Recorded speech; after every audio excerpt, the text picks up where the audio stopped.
everybody. Welcome to the Three Podcasters Walk Into a Bar. We got us a special edition today. My name's Stuart Turley, President and CEO of the Sandstone Group. My podcast is the Energy News Beat.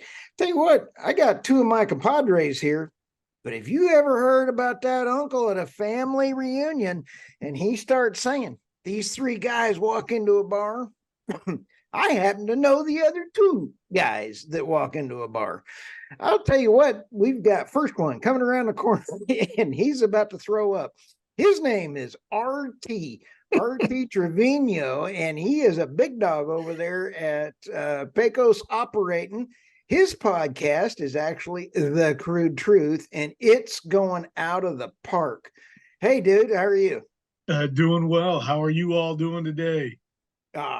It's a beautiful day in the neighborhood. It is a beautiful day in Texas, hot as hell and sunny and no water, no clouds, no nothing. It's August. Yeah. Yeah, I got a few jokes, but I'll leave that alone. And then we have the David Blackmon. I mean, he is an international author, not otter. I mean, he's not like a river otter bouncing around, but he's just got a new dig on the Telegraph. And I mean, his energy question is going bonkers. Way to go, David. Well, it's been a lot of fun. I tell you what, we've had some really good guests, Dan Jurgen and Rick Perry and several other really high-profile folks recently, and we're having the chairman of the Railroad Commission, Christy Craddock, next week. I'm really looking forward to that. Oh, how fun. That'll be fantastic. I can't, I'm going to give an inside baseball for our fans. I get to sit in on yours. I almost feel like Biden.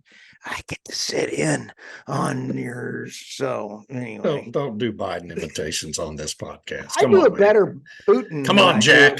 Yeah, I do a better Putin. Hey, I blow up pipelines. Okay.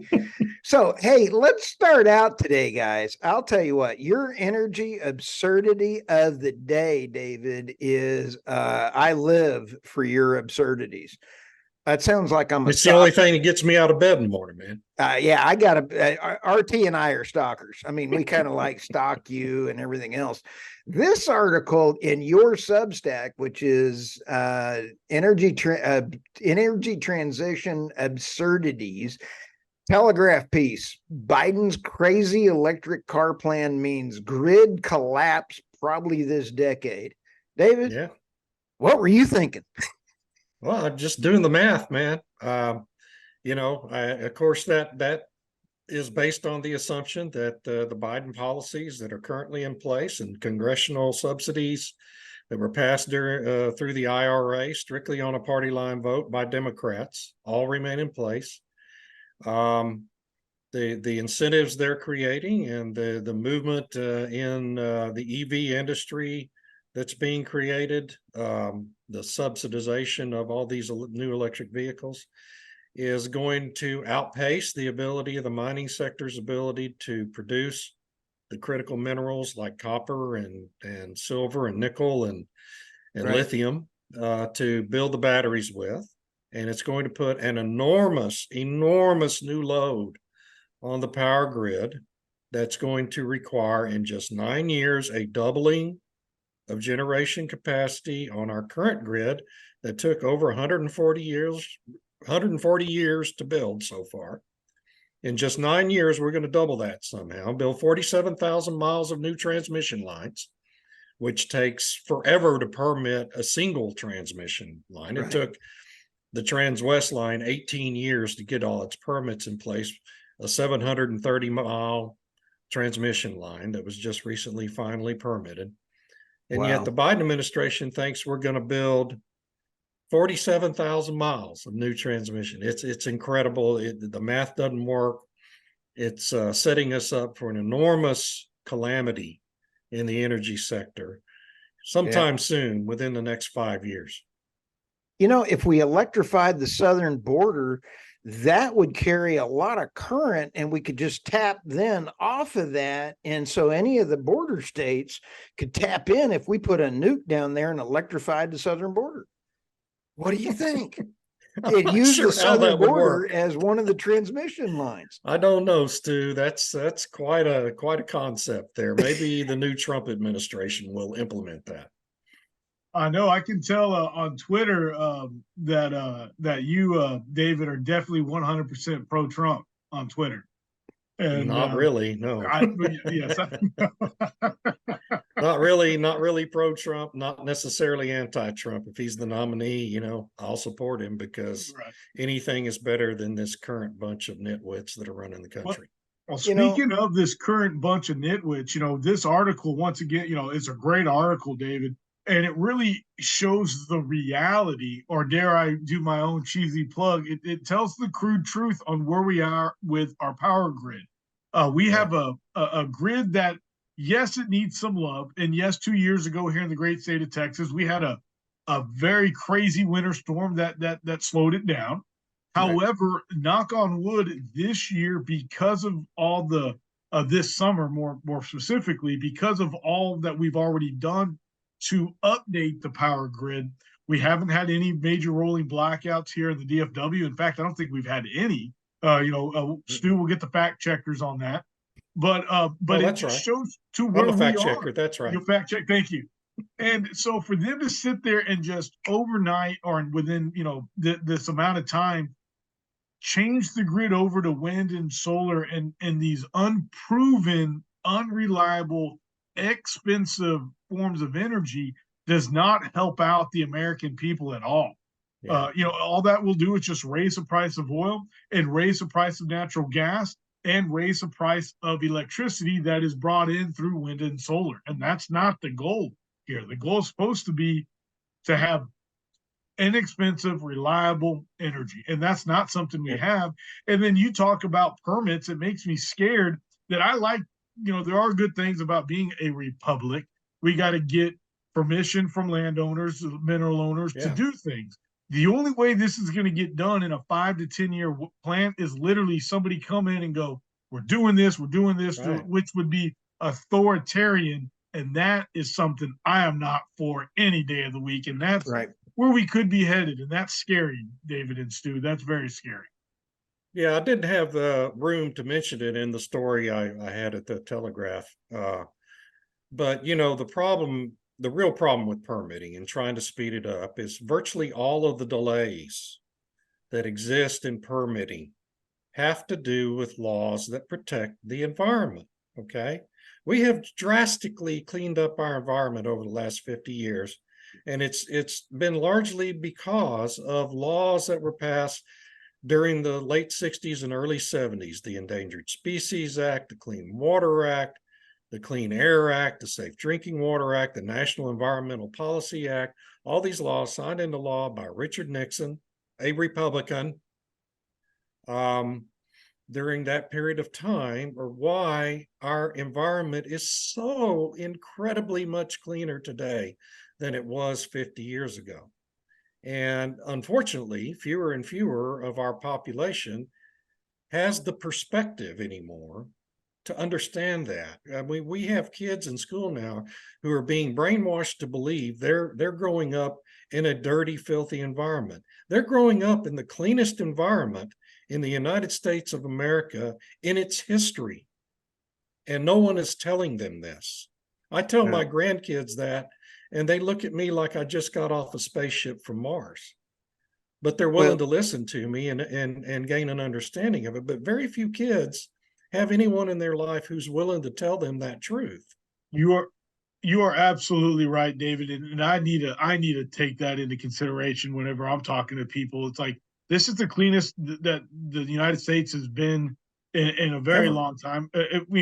And I was having a conversation with the real head dog of Pecos Country Operating, my father, just the other day, saying, we are petroleum products, and what we do in the oil and gas industry has really helped preserve the rainforest, at least from here in America. We're not in charge of, we can't drill down there. Okay. We know that, but China and other people are, but we help preserving these state parks, these federal parks, by creating products, by creating natural gas to burn at the stoves rather than chopping down trees to do these things. So no, this is some of the cleanest we've ever been. I mean, I turned on the water faucet this morning. We're blessed. We are blessed. And the water came out. And here in, the Northeast Tarrant County area, putting all conspiracy theories aside, I can drink that water from the faucet in the sink.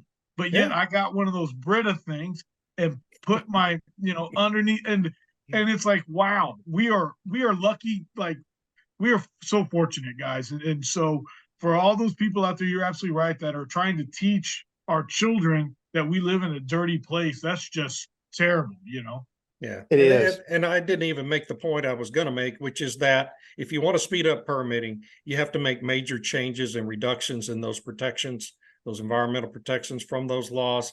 The public isn't going to stand for that. And the other thing you'd have to do is deny people their property rights in order to get all the rights away for all the transmission lines and everything else you want to build. And people aren't going to stand for that either. And Right. so this is a problem that's not going to be solved. The funny thing is that energy hypocrisy and ESG hypocrisy is real. And when we sit back and take a look at, there were 8,000 permits waiting for wind, solar, oil and gas, and everything else before 2021. Now they're at 24,000 permits waiting on these projects. Yeah. So it's not getting any better. It's just getting worse. And so they can't even connect wind.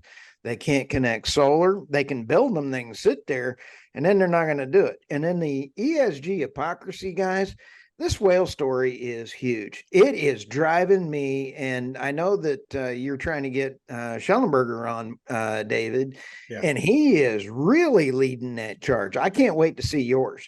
And so the ESG hypocrisy, we talked about the lizard. There's thousands and thousands of lizards, but yet the EPA is sitting there going, oh, you can't drill. No drilling for you. There's thousands of lizards. And now we're killing. That was Putin talking, by the way, for our podcast. Yeah, that was great, man. That sounded just like him. I thought he was in the room. Oh, yeah. I could even do a walk. I could step back away from the camera. And have you ever seen him walk? He walks. He walks with one hand. His right hand never leaves his side. He walks forward, and that's the old KGB, and that is so his hand is always by his side, by his holster. So you watch him walk, and his arm never moves. So, anyway, okay, moving. I digressed on that bad dog. So we got 40. We got a bazillion whales going on out there. Biden on my podcast stopped by my podcast and showed his new training video of blowing up a whale. And that's actually how they're going to start getting rid of these things. He had C4 on this thing and it blew it up. I want to go ahead and drop all these whales on the White House lawn and just let them smell better than he does. I mean, I guarantee you his depends are smelling so bad that a beached whale is. Okay, well, we are really way off topic here. I'm sorry, I just went off. Strayed completely away from the topic. You would think we're actually at the bar today, the way Stu's going off. Yeah, man. I'm sorry, I've had enough. Do you need a hug? Somebody today? needs to hide that tequila bottle from him. I was about to say, he is. Well, the problem is he's down there at his undisclosed location, and so he's feeling pretty brave, is what it is. But okay, no, you are right. Our podcast listeners, here is my view from my bunker. I got a direct view, and the light is there, but you can see my compound. There's one of the buildings. I'm in the other building, and there's still two more down the hill. Awesome. So, not a bad compound. No, but when you mentioned the whales, I could think of, I'll bring it back down a little bit. Is I think of that goofy movie Hancock, where he saves the beach whale by grabbing the beach whale and throwing it back into the ocean, and it hits a boat. Wait, who did this? Did you ever watch that movie with Will Smith called Hancock, where he plays a Superman type of person? Yeah. But you're absolutely right. Where's the outrage for whales and for all these deals? What was that story, Stu? That story that you did, where it's like they're overlooking environmental policies. just to get these permits done. And what is it? It's a loophole where they're passing the permits faster so that they don't have the time to go look at all the, environmental impacts, just like Right. they do with oil and gas. Right. Remember, if we recall, David had that great article about the West Texas lizard and how that could be the next big faux pas in the oil and gas industry to slow us down from drilling new wells in West Texas. So I guess the administration's new motto on energy should be screw the wells, save the lizards. Right? I mean, I think that'll be the tagline for this episode. Screw the wells, save the took me a lizards. minute to get that out, but I think it's good. I like it. But speaking of saving things, I think all of this really could be answered with nuclear. I really do, guys. And again, I am blessed to be in the oil and gas industry. I enjoy providing power, not just energy, to everyday Americans. And I'm an everyday American, so I can turn my light switches on and off. But nuclear, I think, really is a great form of energy for the future. I mean, I think every household could be powered by like a nuclear power source smaller than a soccer ball. Well, And how let me awesome ask would this. that be? I love that idea, RT. And honestly, I'm throwing this out just as a real question, and it's not Putin stopping by or Biden stopping by. What will it take to get the world more appeased? Because David, you brought it up with the kids; they're brainwashed against it. We had Patrick Moore, who started Greenpeace, who was out there prolifically going out after nuclear, but it was because of the nuclear arms race. He likes nuclear energy. So what will it take as an education and or how do we get to nuclear? Because I see it as a huge roadblock right now. Well, it is. Yeah. I mean, you're going to have to get to a new set of politicians to get to nuclear, first of all. And then you're going to have to start showing success in the nuclear industry itself, Right. The big news from this administration last December was this breakthrough on nuclear fusion at the Livermore Labs out in California, which was a real progress, right? But what they don't tell you is fusion's still 25 years at least out into the future. Right. And in the meantime, we need to be building these modular nuclear plants and innovating on nuclear fission and other ways. I'm going to interview here next week or week after next a fellow named Doug Robinson, who is the CEO for Natura, a company that's building the world's first saltwater molten salt nuclear reactor out in West Texas. How cool is that? Here in West Texas, okay? And this is not a pipe dream. They've already built the facility to house the reactor. Okay, wow. They've got Zachary Engineering on the job now. They've got the final investment decision to put Zachary Engineering to build the rest of the plant. Okay, it's going to be up and running in 2025. That's real. And this is what happens when you put Doug's an oil man, made his fortune in the oil business. Nice. And his investors are oil people. And this is what happens when you get a bunch of oil guys going on a nuclear project. It gets done. And it takes a few years to do, and it ends up running and producing energy soon. Okay. That's this is cool. What happens. How big is it going to be? Story. Do you know? I'm sorry, I didn't mean to cut you off. How told me, and I've forgotten. I'm waiting on documentation. They're sending me over a packet of information today. Oh, cool. But it's fantastic. It's a great deal, and it's going to be great for the state. It's going to be I don't remember how many megawatts he said, so I don't want to misstate it. Anyway, this is a big deal. We're going to have it on the energy question. You guys probably going to want to talk to Doug too. This is big news for the state of Texas and for the nuclear power industry, because it will give Texas a new test case to show that this technology works. It works safely, and it's reliable, and it's 24-hour clean generation.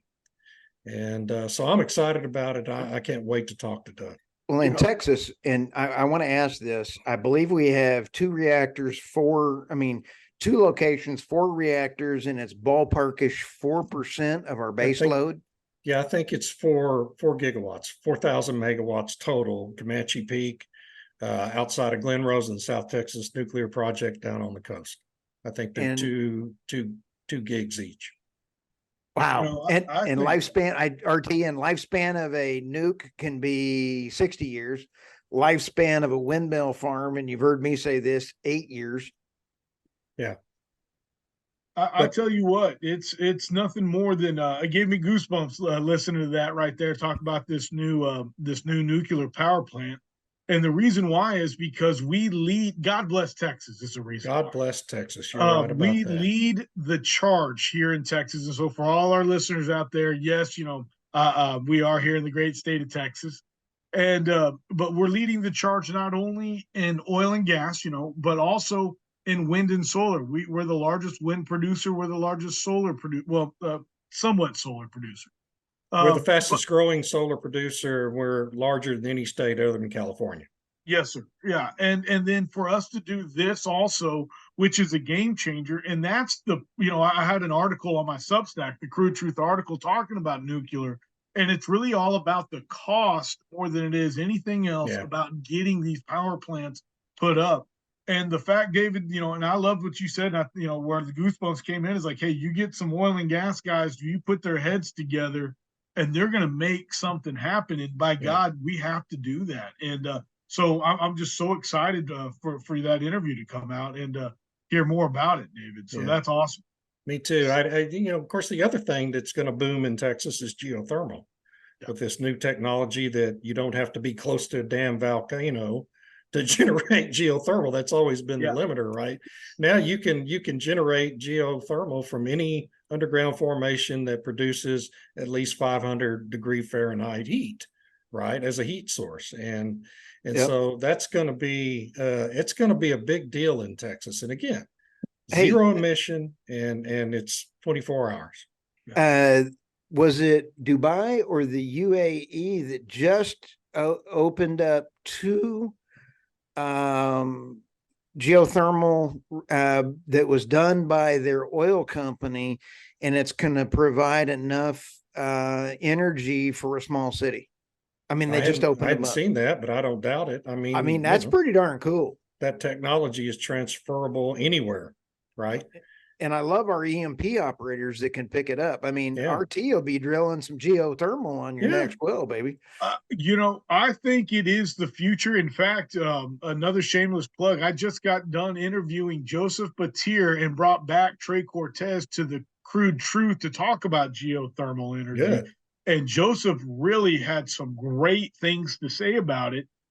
More importantly, the jobs that are very truly identical to oil and gas jobs you can do with geothermal. We're still drilling wells. We're still, putting in pipelines. We're still running separators of some kind.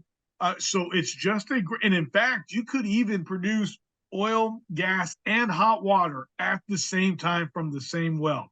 That was something else that we talked about. How cool is that, guys? Yeah, it is. So I think geothermal, nuclear is a great way for the future. And I think natural gas would be the great true transition energy source to get us to a more nuclear geothermal future of providing power every day. Right. David, did you see that article? I think it was yesterday or day before. Somebody wrote, it may have been you, since I steal all your material, 170 years before we get off fossil fuels. I don't doubt that. I've consistently said none of this is going to happen in my lifetime, and it's going to be a long, long time before it does. And it's probably going to be longer than that, really. Well, you figure, let's talk. So the 170 years sounds perfect, because the reason why I say that, it's going to take another 70 years to find that right next source of power. And then it's going to take 100 years to truly transition grids, infrastructure, vehicle, all to this alternate power source. So Right. Yeah, no, I mean, we are a far 200 years away. So, investors don't shy away from oil and gas right now because it's going nowhere today or tomorrow or the next 200 years. Yeah. And and for the next, even the International Energy Agency, we have to remember, even the IEA, which is, the biggest proponent of the energy transition there is predicting that demand for crude oil isn't going to start slowing down until after 2040. Okay, that's the IEA saying that. And So of add course, 30 years. right. And they're making assumptions that aren't realistic to get to that date. Okay. So, if you're a kid today going into college, you want to major in petroleum engineering, you've got a lifetime career ahead of you, very lucrative one. Okay. You don't have to worry about not being able to have an industry that's going to give you a job. If you're good at it, you'll be employed. RT, with that and what you guys, I can't wait to hear more about this because those jobs are critical. And the EMP operators transitioning to geothermals natural. They're going to need people. Yeah, it's the exact same skill sets. You're drilling wells, into the same formations, basically. This is the true labor ready workforce jobs that, we're not asking people to go into programming. We're not asking people to go into the office, or picking up all these other transferable skills. This is a true transferable skill. Literally work on one lease doing oil and gas, and you can literally walk across the road to the other lease and work on geothermal. And this is huge. It is huge, and it's the future. It's where we're going to go in Texas. California will try to load up every square inch of land out there that's currently being farmed to be covering solar panels, and they still won't be able to keep the lights on at night. But we're going to do other things in Texas, and Governor Abbott is now moving. He set up a what does he call it? An advisory group to evaluate the future of nuclear in Texas now. And that group is going to speed things up. We're going to have a lot more good policy in the 2025 session as a result of it, because you're going to need some policy changes to facilitate it. And what are they going to call the the future nuclear for Texas? Sorry, David. What are they going to call the Nuclear Regulatory Agency? Because we know that everybody wants to know that the Railroad Commission for Oil and Gas is a little bit confusing. You see some conductor up there walking up and back and forth on your oil well. You're sitting there kind of going, he's with the Railroad Commission. What are we going to call it? How about how about the Ocean Advisory Commission? Just something out there in the Save the Whales Commission. Yeah. Save the Whale Commission. Build nuclear, not wind. There you go. Save the birds too. Well, I didn't know that, when oil saved the whales the first time, the reason that they went after the sperm whales was because the oil sac in their forehead. So, right. And so now oil saved the whales the first time. Patrick Moore saved them the second time when he was out there in front of the boat, harpoons going over his head. Right. Now, who's going to save the whales the third time? Is it going to be natural gas? Because natural gas is the right way to go? I don't know. So, not to be too political, but I'll be political about that. You're going to have to save the whales from the Democrats, because it's the Democratic Party's policies that are killing all those whales off the northeastern coast of the United States right now. Right. It's the Biden administration fast tracking these offshore wind projects without proper environmental impact studies, without proper assessment of their impacts on the whales and other marine mammals and the bird populations. Yeah. They're fast tracking all this stuff to get it in place before the next election. And that's why this is happening, folks. You're going to have to save the whales from the Democrats. Wow. That's your reality. I think that's the new tagline for this episode. But I still like screw the whales. There you save go. the That'll whales. be the title for this one. Save the whales from the Democrats. Save the whales from there. In fact, I think I'm even going to go repost the story on the whales on Twitter, just like that. I try to keep Twitter a little bit more fun out there, and Right. LinkedIn kind of more professional. I'll tell you what I'm going to do.